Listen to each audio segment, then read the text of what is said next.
Hello everyone, this is Raviraj and you are watching our YouTube channel, that is XSITJNB. As we were discussing about shares and dividends, this is the lecture 2. Lecture 1 में हमने share and dividends पढ़ा था. We had seen कि what is shares, what is dividend, उसका use क्या है in the commercial mathematics, and we had seen some formulas. ठीक है? So here I have today one more question that will be based on shares and dividends. But as we start, let us recall all the formulas that we had studied in the last lecture. Last lecture में हमने जो भी पढ़ा है, ठीक है? So सबसे पहले हमने क्या देखा था बेटा? Formula for the investment, okay?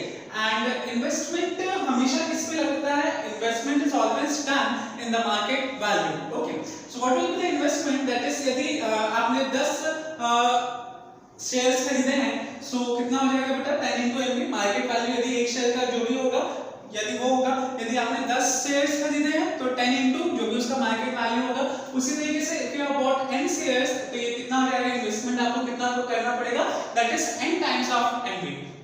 फिर से आई एम रिपीटिंग, जो इन्वेस्टमेंट होता है वो हमेशा किस पे कैलकुलेट किया जाता है? मार्केट वैल्यू पे कैलकुलेट किया जाता है. Okay, after investment we have income, ठीक है, या फिर उसका डिविडेंड. ठीक है, डिविडेंड कितना आ रहा है? तो हर एक कंपनी एक पर्टिकुलर डिविडेंड डिसाइड करके रखती है, हर एक के इतना डिविडेंड आपको मिलेगा, इतना परसेंटेज का प्रॉफिट मिलेगा. ठीक है, so that I am representing by D percentage. मतलब यदि आप इसको सॉल्व करें तो d by 100 हो जाएगा इनटू n, जितने भी नंबर्स होंगे, and always the dividend is calculated on the face value और the nominal value. Okay, and after dividend if you want to calculate, यदि हमें ये देखना है कि नंबर ऑफ शेयर्स कितने हैं, सो एक फॉर्मूला तो हमारे पास नंबर ऑफ शेयर्स का यहीं से मिल जाएगा. That means investment by MV, investment जो भी होगा divided by the market value of one share.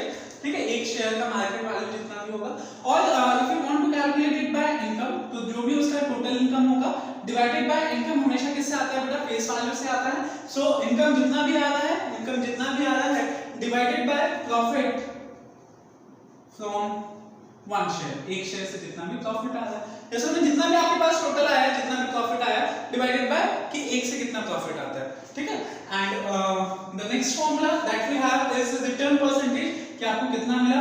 तो रिटर्न परसेंटेज हमेशा कैसे निकालते हैं? आया जितना आपके पास आ रहा है डिवाइडेड बाय जितना आपने दिया है इनटू 100. मतलब बेसिकली यहाँ पे क्या हो जाएगा बेटा? दैट इज आपको जितना मिला, व्हाटएवर यू गॉट, मतलब आपका इनकम कितना था?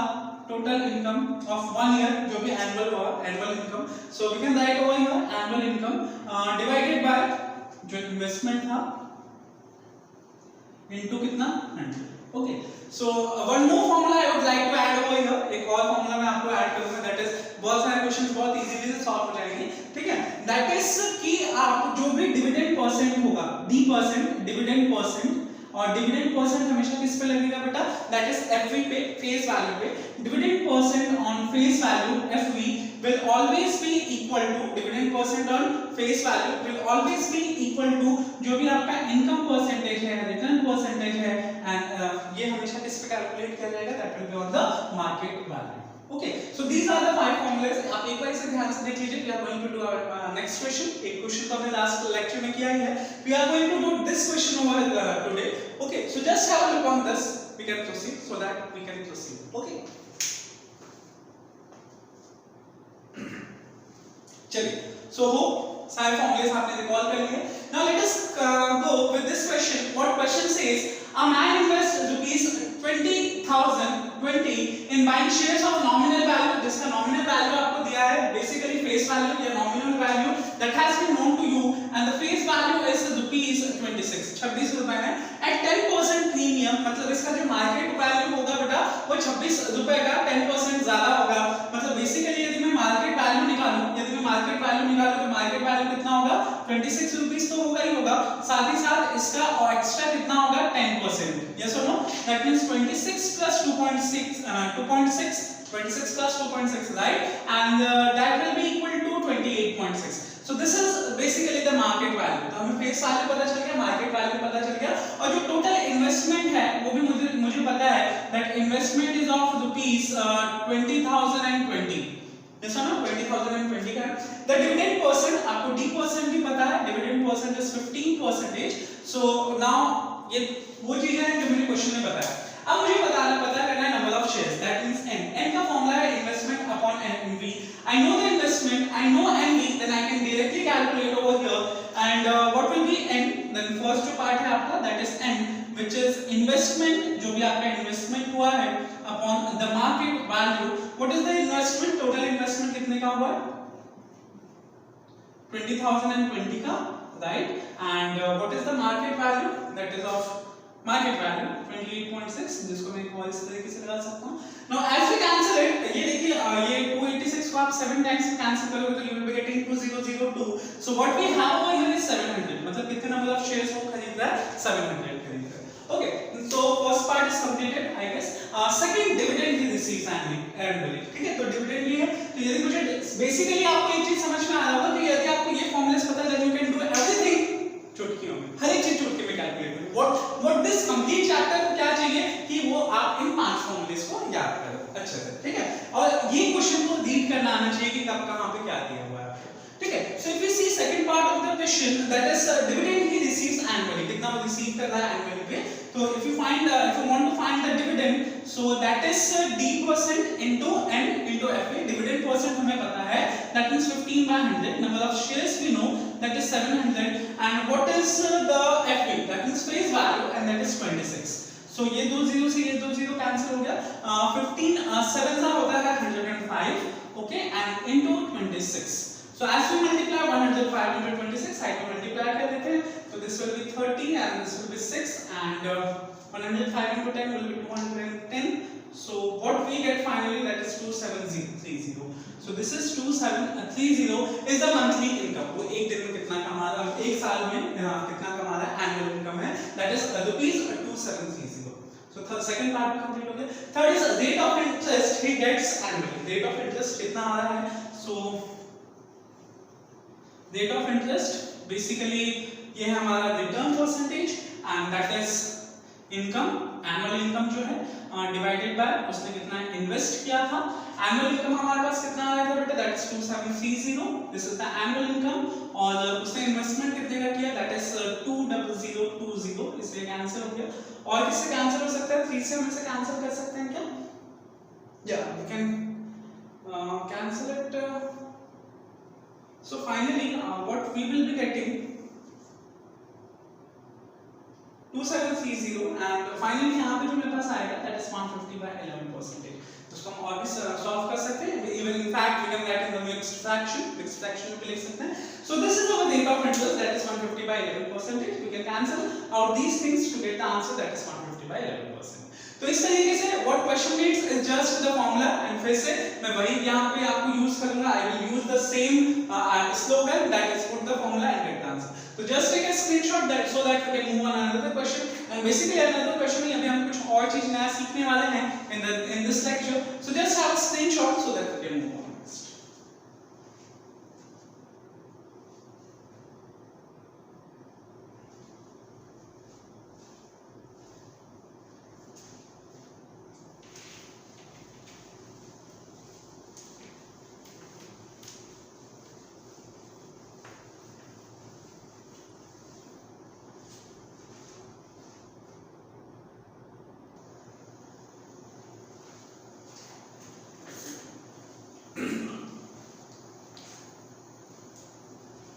Okay, so as we start different set of questions, आगे हम और कुछ अलग कुछ set of questions देखने जा रहे हैं.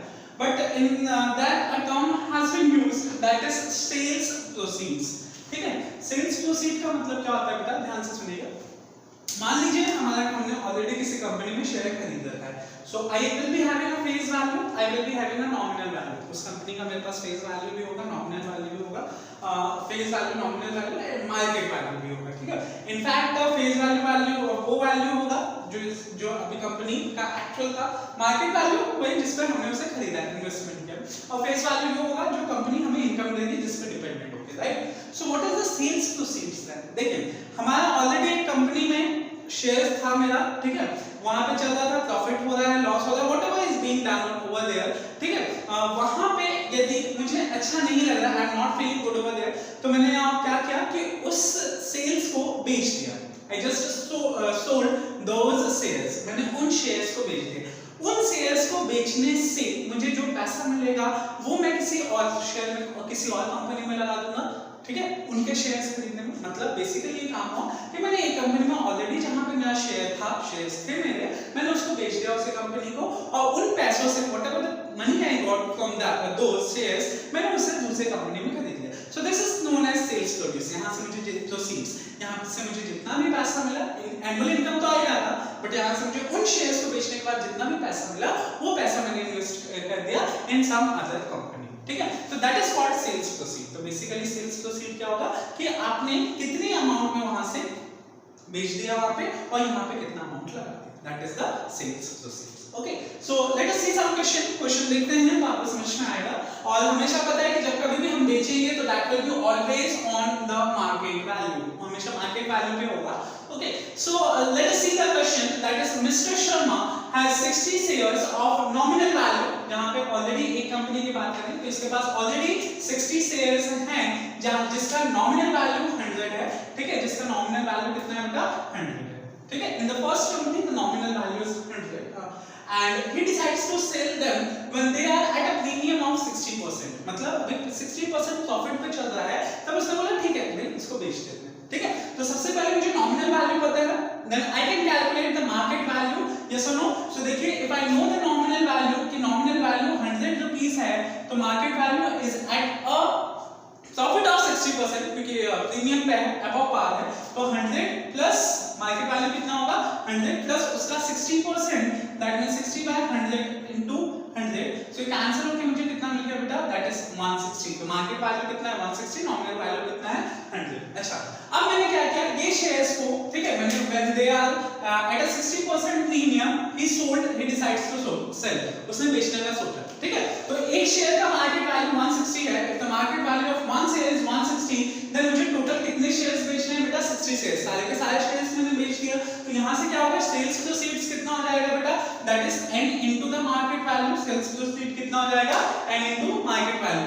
नंबर ऑफ शेयर्स कितने थे, दैट इज 60, और एक का मार्केट वैल्यू कितना था 160, right. 6 6 36 6 and here 3 will be the remainder, that means what I get is 9600। 9600 is the sale proceed जो मुझे वहां से मिला। अब मैं ये पैसा दूसरी कंपनी में लगा लूं खरीदने के लिए, ठीक है। तो अगेन मैं जो भी खरीदूंगा वो किस पे खरीदूंगा, मार्केट वैल्यू पे खरीदूंगा। Investment is always done on the market value, right. So number of shares ही बायस, तो देखिए यहां पे ही इन्वेस्ट द प्रोसीड्स, जो प्रोसीड्स है 9600 ऑफ एनवी, उसने क्या किया 4% डिस्काउंट है। तो यहां पे भी देखिए in the second case this is एनवी1 और एनवी1 बोल देते हैं, ठीक है। Nominal value of first company and market value of first company, जहां पे मैंने सामान शेयर्स जो है बेच दिया।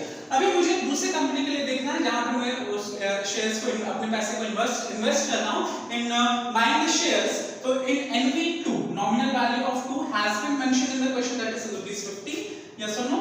एंड यहां पे जो मार्केट वैल्यू है, what is the market over here, that is market value है 50 quoted at a discount of 4% minus 4% का discount at 50, so this will be 1 and this will be 2, so what I get is ₹48। so market value for the second company is 48। so if I have to find the number of shares, तो n का मुझे पता था investment upon the market value, yes or no, कितने shares हम दूसरे company में खरीदते हैं, that is investment upon market value। so n is equals to investment upon market value, that is 9600 upon 48। तो यहां से मेरे पास कितना आ जाएगा बेटा 200। Means what is the number of shares that we are buying in company 2, second company में हम कितना खरीदते हैं 200 शेयर्स खरीदते हैं, और इसका मार्केट वैल्यू कितना है 48, और इसका जो नॉमिनल वैल्यू और फेस वैल्यू है that is 50। Okay, now annual dividend में उससे पैसा कितना मिल रहा है। So we know for annual dividend का जो फॉर्मूला होता है that is n number of shares पे d%, और ये किस पे मिलता है बेटा, हमेशा ये किस पे मिलता है, फेस वैल्यू पे मिलता है। So what is the n, that is 200। Dividend percent question में फिर से दिया 18% का है, that means 18 by 100, and what is the face value over here, face value कितना था 50 का था। सो अगेन ये 1 टाइम में कैंसिल हो जाएगा, 2 टाइम में कैंसिल हो जाएगा, ये 1 टाइम में कैंसिल होगा, ये 100 टाइम में कैंसिल होगा, फाइनली मुझे कितना मिलेगा 1800। सो this is the annual income from the second company. Second company से इतना उसे पैसा मिलेगा ईयरली, एनुअल इनकम है, दैट मींस वो कैसा होगा ईयरली होगा।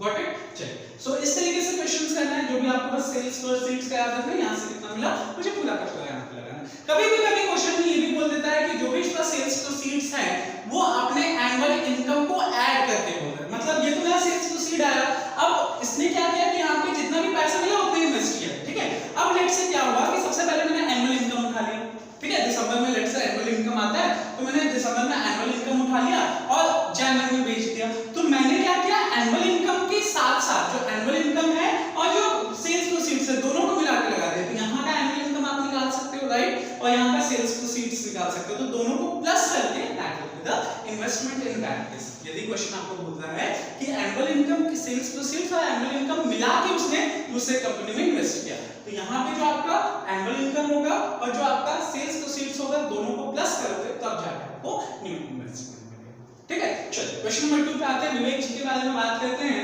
बट विवेक ने क्या किया, Vivek invest ₹4500 in 8% ₹10 shares at ₹15। That means मुझे क्वेश्चन ने साफ-साफ ये बोल दिया कि भाई आपका जो नॉमिनल वैल्यू है या फेस वैल्यू है 10 रुपीस का है फॉर कंपनी 1 एंड इसका जो market value है that is ₹15। so कंपनी 1 की बात करते हैं। when we talk about company 1 first company के बारे में बात करते हैं, तो जो इसका नॉमिनल वैल्यू है या फेस वैल्यू है that is ₹10 और जो इसका मार्केट वैल्यू है that is ₹15। ओके, लेकिन ये सेल्स और इन्वेस्टमेंट जो है वो 4500 का है। जो इन्वेस्टमेंट है that is 4500 का है। तो सबसे पहले मुझे लेकिन उसने तब नहीं बेचा, इसके मार्केट प्राइस पे नहीं बेचा, इसने तब बेचा जब उसका जो मार्केट प्राइस है वो 30 इंक्रीमेंट हो गया। मतलब यहाँ पे देखिए in this question market value तो एज इट इज था क्योंकि उसने उसी समय बेच दिया जब 60% हाइक पे था वो, ठीक है। लेकिन इसने क्या किया कि जो ये 30 रुपीस पे जब पैसा और मार्केट वैल्यू का बढ़ गया तब उसने बेचा। अच्छा, खरीदा जब था तो वो उसका मार्केट वैल्यू कितना था 15। तो यदि मुझे n को निकालना है, सेल्स प्रोसीड्स का जो फॉर्मूला है n * mv के लिए मुझे n तो पता होना चाहिए, लेकिन जब वो खरीदा होगा, यहाँ पे हम ध्यान से देखते हैं, सबसे पहले हम n निकाल देते हैं। जब उसने खरीदा होगा तो खरीदा तो 15 रुपीस पे होगा और टोटल इन्वेस्टमेंट इसका कितना है 4500। So if we calculate n, यदि मैं n कैलकुलेट करूं और n को कैलकुलेट करने के लिए क्या होगा बेटा, that is investment upon market value. जब उसने खरीदा था, मार्केट वैल्यू जब वो खरीदा था तो कितना हुआ 15 हो रहा है और इन्वेस्टमेंट 4500 का है, means 4500 upon 15 and as we cancel we get 300। n की वैल्यू कितनी आ रही है 300। लेकिन बेच कब रहा है, what is that sales proceeds. If we calculate sales proceeds तो वो कितने पे बेच कितने पर आ रहा है बेटा 30 रुपीस पे, 15 रुपीस पे नहीं बेचा, उसने तब बेचा जब उसका प्राइस कितना बढ़ गया 30 रुपीस बढ़ गया। मतलब इन दैट केस आपके पास कितने शेयर्स बेचने हैं 300 और एक शेयर का मार्केट वैल्यू कितना है 30। तो यहां से मेरे पास कितना आ जाएगा दैट इज 9000। तो उसने जो सेल्स प्रोसीड यहां से उसको 9000 मिला। अब वही इन्वेस्टमेंट उसको and invest the proceeds in 12% rupees 100 shares at rupees 125, then आपको बाकी सब चीजें कैलकुलेट करना है। मतलब ये 9000 अब उसे दूसरे कंपनी में इन्वेस्ट करना है। This 9000 has to be invested in the second company. So यहाँ पे भी number of rupees 125 shares उसने कितने खरीदे। So we know the formula for n, that means investment upon market value for company 2. We are discussing with the company 2. तो यहाँ पे भी हम साफ-साफ लिख लेते हैं कि कंपनी 2 के लिए क्या-क्या चल रहा है भाई। So for company 2 what we have that dividend percent आपका 12% है, D percent is 12%, right? What is the NV? That is ₹100.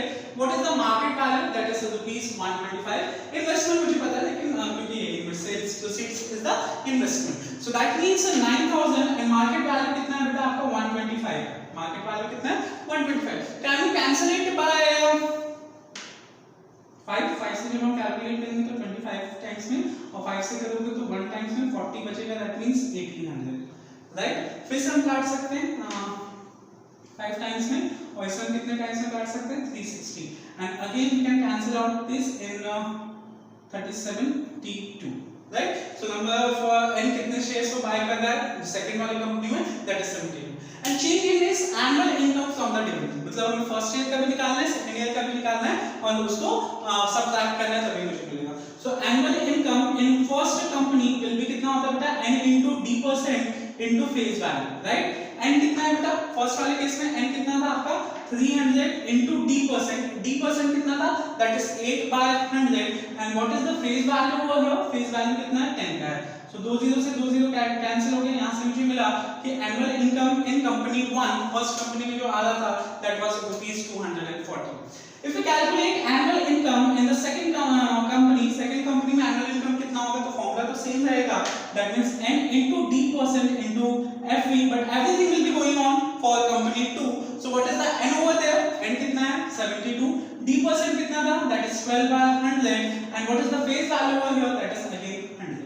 100 से 100 कैंसिल हो गया, yes or no? So 72 into 12 कितना होगा बेटा, that is 720, और 72 144. So what we have is 864. So rupees 864 is the annual income from company 2.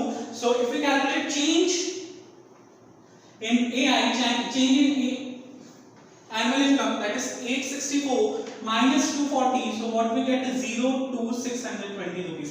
So this is the change in the annual income, that is rupees 620. तो इस तरीके से questions किया जाता है सेल्स टू सेल्स का भी, ठीक है। फिर से मैं आपको रिमाइंड करा दूं, this chapter is completely about the formula and the slogan is put the formula get the answer, that's it. Okay, so इस तरीके से चैप्टर किया जाता है। आई होप आपको समझ में आया होगा and you can do chapter 2 shares and dividends of your school book, your school text book of ICSE, ठीक है। आई रिक्वेस्ट यू कि आप सबसे पहले एग्जांपल्स करें, ठीक है, क्योंकि एग्जांपल से बहुत सारी चीजें सीखने को मिलेंगी and that you can apply in the exercises. Okay, so that's it for shares and dividends. We will continue with banking from the next class. Okay, thank you.